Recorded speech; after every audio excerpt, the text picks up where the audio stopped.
Mga igsoon sa Ginoo, ang usa ka bagong natawo nga bata walay mahimo gawas kong tabangan sa iyang ginikanan. Kung siya gigutom o naganto sa kasakit, igo ra siya mohilak. Sa iyang pagtubog pagkaton, makasinati siya og mga problema nga sayon ra para sa mga hamtong. Mao nga ang mga ginikanan nagbantay o nagtudlo kaniya, nagpasidaan nga dili hikapon ang mga butang nga makadaot, sama sa init nga takori, tungod kay sila nahigugma kaniya. Sa samang paagi, ang Dios nahigugma kanato ingon nga iyang mga anak og nagtudlo kanato unsay matarong og sayo. Siya nagpasidaan kanato batok sa sala og nagpakita nga ang kadautan moabot tungod sa pagsupak, dili aron kita hadlukon, kundi aron kita mapanalipdan. Ang napulo ka mga hampak or 10 plagues nagpadayag usab sa maong gugma. Kini wala gihatag aron hadlokon kita kundi aron tudloan kita nga motuo, magmasinugtanon ug magkinabuhi nga puno sa panalangin. Kung makasinati kita og mga pagsulay, kining mga pagtulun-an magpahinumdom kanato nga mag-reflect ug mubalik na sa Ginoo aron makadawat og mga panalangin. Ang napulo ka mga tunglo maong mga kalamidad o mga problema nga gipadala sa Dios sa Ehipto aron luwason ang Israel gikan sa pagkaulipon. Ang uban nagingon nga unsi kini kabuok. Apil na ang kahibulungan mahitungod sa sungkod ni Moises nga nahimong bitin. Ang uban nagingon usab nga dusi kini. Apil na ang pagkalaglag sa kasundaluhan ni Paraon sa dagat nga pula or Red Sea. Apan wala kini sa gidaghanon. Ang importante mo ang espirituhanong kahulugan nga pinaagi niini gipadayag sa Dios ang iyang gahom ug ang iyang tinguha nga luwason ang iyang katawhan. Ang pagkaulipon sa Israel nagsugod pa kaniadto, apan kini pagtuman sa saad sa Dios kang Abraham. Gipili sa Dios si Abraham aron magtukod og usa ka nasod nga magpakita sa buhing presensya ug himaya sa Dios. Ang pagpili sa Dios sa Israel dili pabor-pabor, kundi usa ka paagi sa Dios nga pagpanghimatuod nga ang pagtuman magdala og panalangin sa tanang tawo nga motuo, bisan pa ikaw usa ka hintel.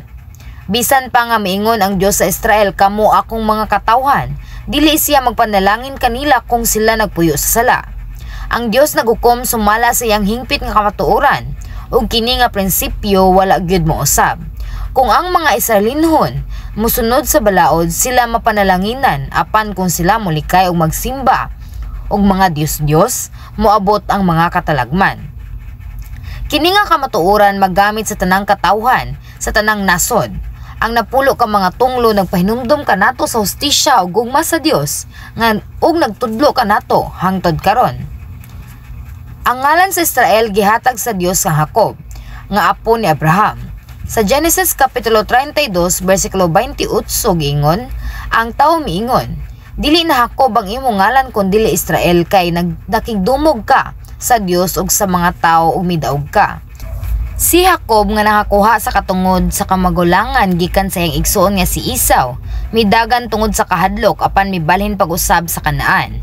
Sa iyang pagampo sa suba sa habok, siya mikupot sa anghel ug miingon, dili ko ikaw buhian gawas kung imo akong panalanginan. Bisan pa nga masamdan ang iyang hawak na dawat niyang panalangin ug ang bag-ong ngalan nga mao ang Israel. Gikan sa 12 ka anak ni Jacob natukod ang 12 ka tribo sa Israel. Si Jose nga labing pinalangga sa iyang amahan gibaligya sa iyang mga igsuon ngadto sa pagkaulipon sa Ehipto. Apan gihimo sa Dios ang iyang kasakit sa isip panalangin. Bisan taliwala sa mga pagsulay, nagtuog gihapon si Jose sa Dios o gituboy siya ingon nga gobernador sa Ehipto. Sa panahon sa dakong gutom, si Jacob ug ang iyang pamilya mibalhin sa Ehipto pinaagi sa tabang ni Jose. Paglabay sa mga henerasyon namatay si Jose ug midaghan pag-ayo ang mga Israelinhon nga nalisang si Paraon. Gihimo niyang mga ulipon ng mga Israelinhon ug nagmando nga patyon ang tanang batang lalaki sa nga mga Hebrewanon. Niadtong panahona na tao si Moises. Nakita sa iyang ginikanan nga espesyal siya, busa gitago siya sulod sa 3 ka bulan ug gibutang siya sa usa ka basket ug gipaanod siya sa suba nga adunay pagsalig sa panalipod sa Dios.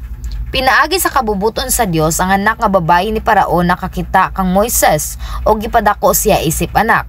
Pinaagi siyang inahan nakakatun siya mahitungod sa Dios ug sa iyang katawhan.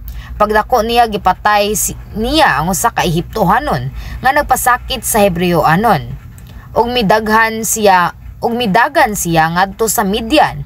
Diin siya nagpuyo sulod sa 40 ka tuig isip magbalantay sa karnero.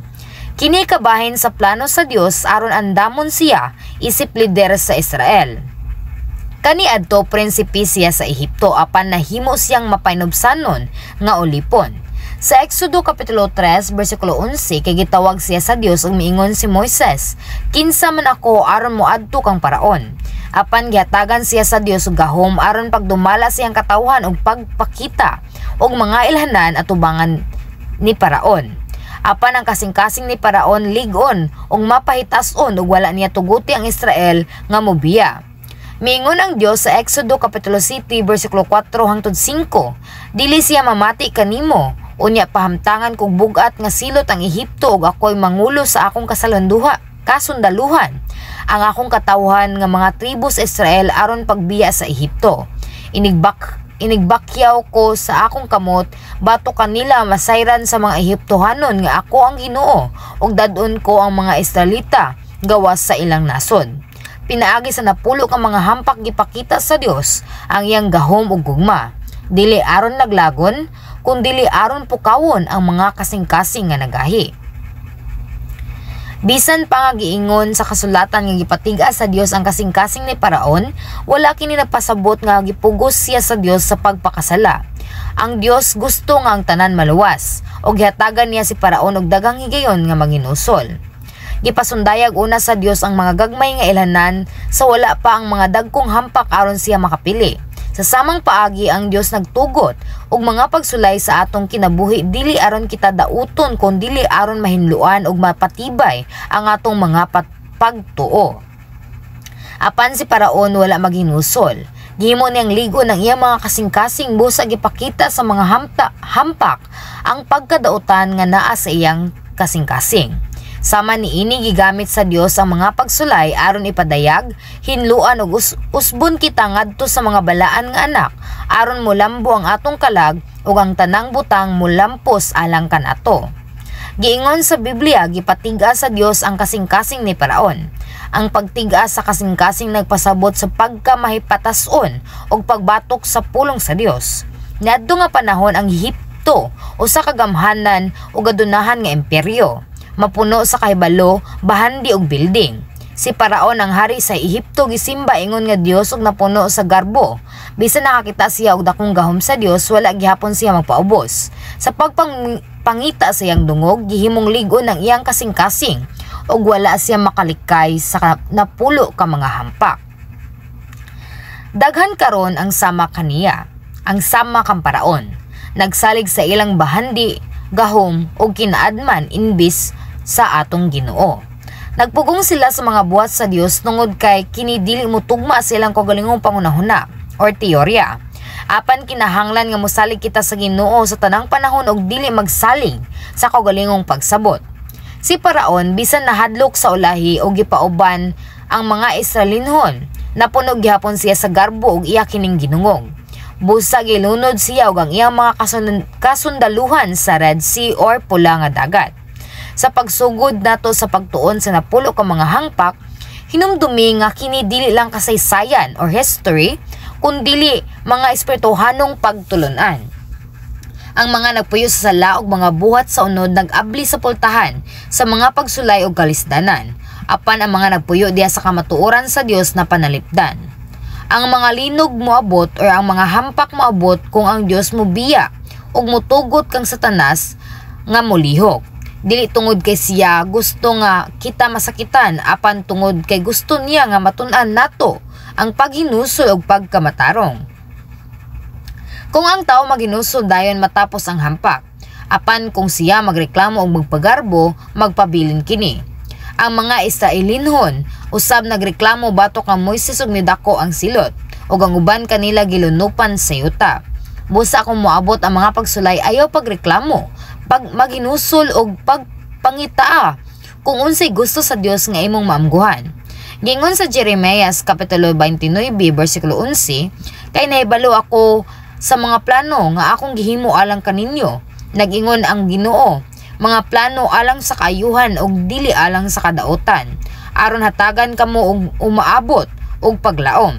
Hinaot nga masabtan ninyo nga bisan pa sa taliwala sa mga pagsulay, ang katuyuan sa Dios mao ang gugma, nga kita mo balik gikan sa sala ug makabot ang kaluwasan. Magampo ako sa ngalan sa Ginoo nga kamo maglakaw sa dalan sa kalinaw, pagka masinugtanon og panalangin.